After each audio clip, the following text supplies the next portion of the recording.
Hi, you have tuned in to the Raging Aggron channel, and I'm your host, Djingis.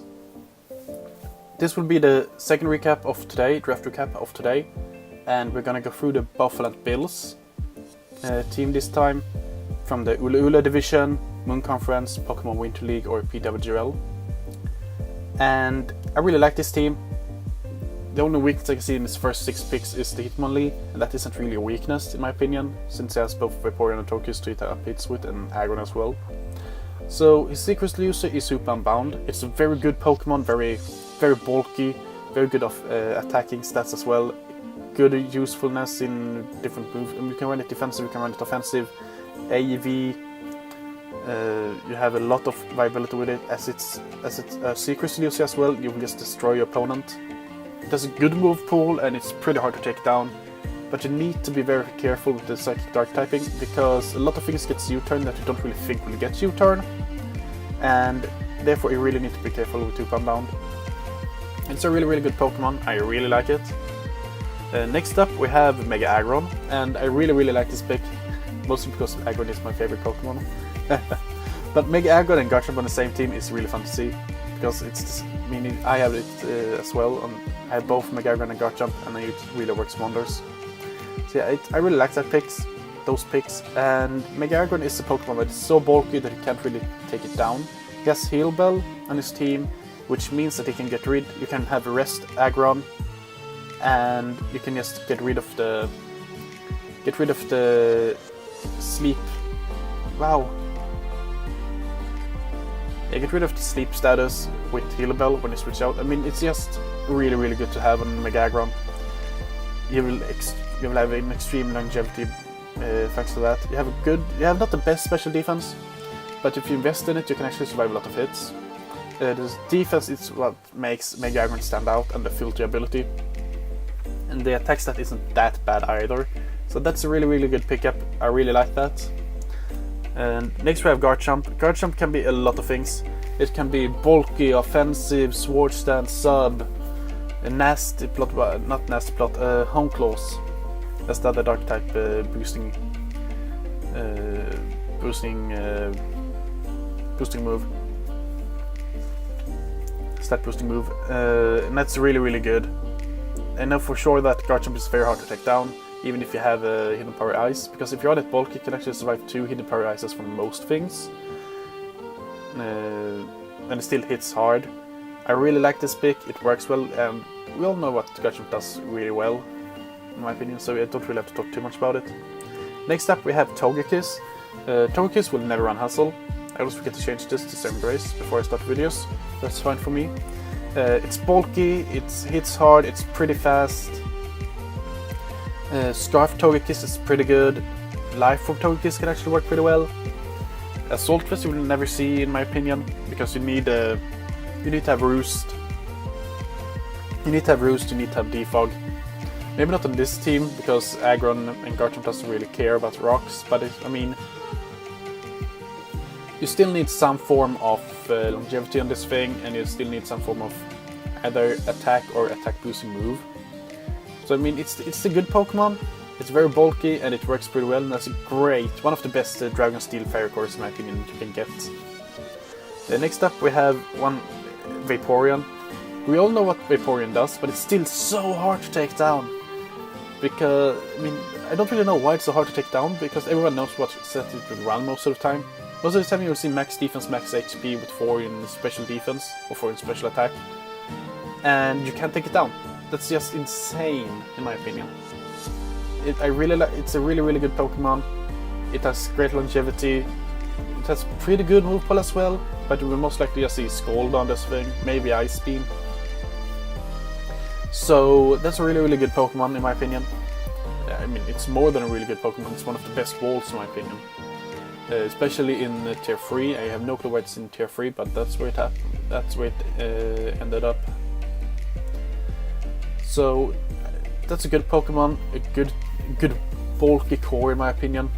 It will be very hard to take down this core, and to add up on the core, defensive core that is, we have Hitmonlee. Hitmonlee is faster, has better attack and better special defense than Hitmonchan, but the defense and special the defense is much worse on Hitmonlee than it is on Hitmonchan, and therefore Hitmonlee loses some viability. And I'm pretty sure it gets rapid. Yeah, it gets rapid spin as well. So that's a rapid spinning option as well. I don't feel like you will see Limber, Reckless or Unburden, most likely Unburden in my opinion. Great Pokemon, could be a really good Unburden sweeper with the right setup, and in the right matchup. That's really good. This core is really good in my opinion. Then we have Axelgor. Axelgor can do a lot of things that we don't really think of. It's a good setup. It's not a good setup sweeper. It's a good rock setter, good spike setter. I don't think you will see hydration. You'll sticky hold and burden. Maybe I mean it doesn't really matter what ability you have, because most of the time it will be suicide lead with what's called focus sash, and have rock spikes, final gambit, and that's it. And you'll most of the time just destroy your opponent with that set. It's a really good Pokemon, and I feel like it should be used more than it is. Then we have Haunter. Haunter is a very scary Pokemon to face, even if it's kind of slow. But if you just put on a Scarf on this thing, it's outspeeding a lot of things. If you're on Specs, it not outspeeds a lot of things, but it hits really hard. Ghost Poison is a good typing, and it still has Levitate, because it's just Gengar that loses its levitating ability. So that's really all I have to say about Haunter. Otherwise, it's like a slower and not as powerful Gengar, but it's still really powerful and really good. Next up is Jolteon, one of the best fast electric types in the game. Hits hard, Volt Absorb is a great ability, and other than that, I don't have anything else to say actually on that. Yeah, it hits hard, not as bulky, but it doesn't really matter since it hits just as hard as it wants to hit. Life Orb, Specs, Scarf, not Scarf, but Life Orb with Specs is really good items to have on Jolteon. A great move pool as well.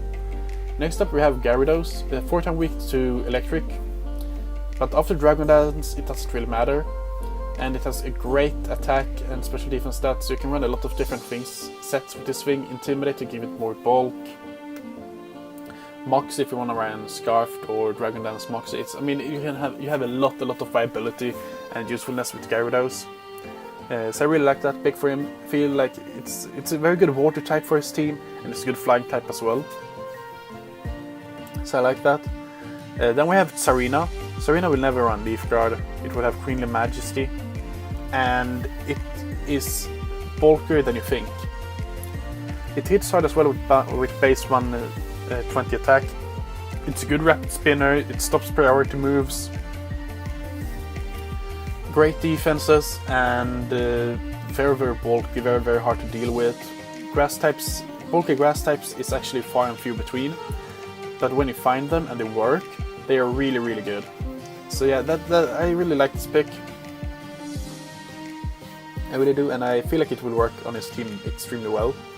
And then we have Cherrim. So Cherrim is, I mean, we have two sets of Cherrims. You have Cherrim, and then you have Cherrim Sunshine. And I don't know if Cherrim Sunshine is banned, because it's the same stats. Yeah. So why is Sunshine banned? Okay. Smogon doing Smogon things. And now it's... What the...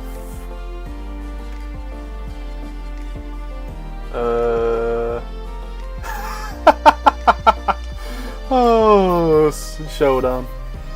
So yeah, it doesn't have the best stats, but it can actually work pretty well if you have the Sun up. But this team doesn't really work in Sun, in my opinion. So I don't feel like he will bring Sun. I feel like this is a Pokemon that he will drop pretty quickly and go for something else. But I really like this Pokemon. I don't really like this Pokemon on this team, but I feel like it's very underrated, and it could do really good in Draft League format if you have it in the right hands and on the right team. And if you have the right matchup, of course. Overall, this team is extremely scary. All picks are very well thought out. But the Cherry is the only thing that I am not very fond of. The only pick that I don't really like, but it's a really good pick still. If it was on a different team. Yeah, I should just stop rambling about Sharon right now. My name is Djingis, and I will see you next time.